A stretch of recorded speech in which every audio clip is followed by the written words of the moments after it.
हमारे यहाँ अगर इस दुनिया में, भारत में हिंदू धर्म का अगर जनाजा निकलते हुए देखना है तो किसी हिंदू की शादी में चले जाओ। शास्त्र कहता है सूर्यास्त के बाद वेद के मंत्र पढ़े नहीं जा सकते। तुम राक्षसों की तरह अर्धरात्रि में विवाह कर रहे हो। अरे वो काल कुछ और था जब मुगल तुम्हारे यहां थे। रात के अंधेरे में बहू बेटियों को उठाकर ले जाते थे, दिन के उजाले में ले जाते थे, तो रात में छुप छुप करके अंधेरे में विवाह कर दिया करते थे। अब कौन मुगल और कौन अंग्रेज तुम्हारे पीछे पड़ा है? क्यों नहीं तुम सूर्यास्त के पहले विवाह करते हो, अभिजित मुहूर्त में करते हो? वेद तो वही कहता है। तो तुम्हें तो ये भी ज्ञान नहीं है। हिंदू धर्म का डंका लेके घूमते चल रहे हो, डंका पीट रहे हो हिंदू धर्म का। तुम्हारे विवाह में देवताओं का कितना अपमान होता है। अरे विवाह में दो प्रकार के कार्ड बनाओ। विवाह एक संस्कार है, विवाह एक यज्ञ है। अरे भैया, खाने पीने खिलाने वाले के लिए एक दिन रिसेप्शन जो करते हो कर दिया करना, पर विवाह में बड़े लिमिटेड लोगों को बुलाया करो। अपने अपने परिवार, वो भी जो सनातन संस्कृति को मानते हैं, पवित्र रहते हैं। विवाह संस्कार में देवता आते हैं तुम्हारे द्वारा किए गए यज्ञ के भाग को लेने के लिए। अरे नाक पोंछते हुए, कान खुजाते हुए, पता नहीं क्या क्या करते हुए अगर तुम किसी को भोजन दो तो तुम्हारा बच्चा भोजन नहीं करता। ऐसे ऐसे आंख करके बच्चे को दो। शी मम्मी कितनी गंदी हो तुम। और देवता आते हैं तुम्हारे बेटे और बेटियों के विवाह में। वो एक यज्ञ होता है। कोई शराब पी के खड़ा होता है, कोई गांजा पी के खड़ा होता है, कोई गुटके खाए रहता है, चमड़े के बेल्ट पहने रहते हैं, जूते पहने रहते हैं। 3 घंटे तक दूल्हा उपवास नहीं रह सकता। कोई फूफा बन के पेप्सी ढकेल देता है, कोई जीजा बन के कोक ढकेल देता है। अरे आज 3 घंटे जो अपने सिया को, अपनी जानकी को पाने के लिए उपवास तक नहीं कर सकता, वो क्या पालेगा अपनी पत्नी को, धर्म पत्नी को? ये कोई विवाह है?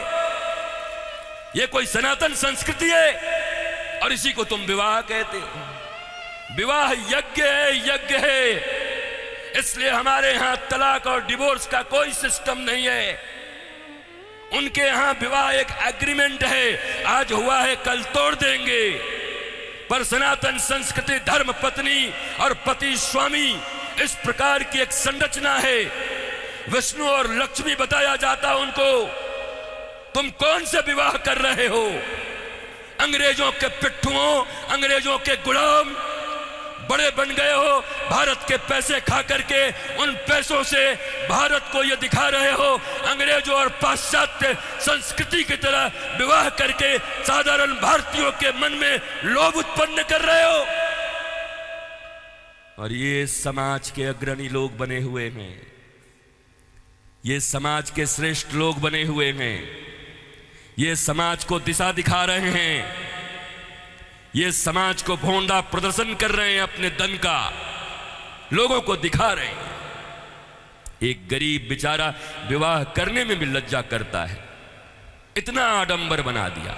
विवाह एक यज्ञ है, बड़ा पवित्र यज्ञ है, सुंदर यज्ञ है, वेदियां बनती हैं। हमारे यहां दूल्हे दुल्हन, उनके वस्त्र कैसे होते थे? देखो आज के 50 साल पहले ही देखो ना, 50 साल पहले के फिल्म देख लो बॉलीवुड में, तो समझ जाओगे कैसे वस्त्र पहन करके विवाह करता हमारे यहाँ पर। क्योंकि बॉलीवुड भी या सिनेमा भी समाज का दर्पण होता है। और अब बदले हुए बॉलीवुड को देख लो कि अब कैसे विवाह करते हो। हमारे विवाह में हमारे वस्त्र, हमारे परिधान, फिर लेन देन इतना तो बनता है। 5 साड़ी तो बनती है, 21 साड़ी लगेगी ननद की। अरे कौन से ग्रंथ में लिखा है? कोई माई का लाल भारतवर्ष में किसी शास्त्र में मुझे दिखाए? कहां लिखा है ये लेन देन? तुम्हारी बुढ़िया पुराण में होगा। लोभियों के बनाए गए कानून, लोभियों के बनाए गए नियम, अरे जरा सोचो, एक बच्ची, एक बेटी अपना नाम, अपना गोत्र छोड़कर आती, अपना टाइटल छोड़ करके आती, अपने घर परिवार, माता पिता, भाई बहन, सखी सहेली छोड़कर आती और तुम्हारे वंश को बढ़ाने के लिए तुम्हारे घर में आती है। उसको भी टीवी, फ्रिज और कार के लिए मिट्टी, तेल और पेट्रोल से जला देते हो। तुम्हें शर्म नहीं आती? भारतवर्ष में जन्म लेकर बैठे हो।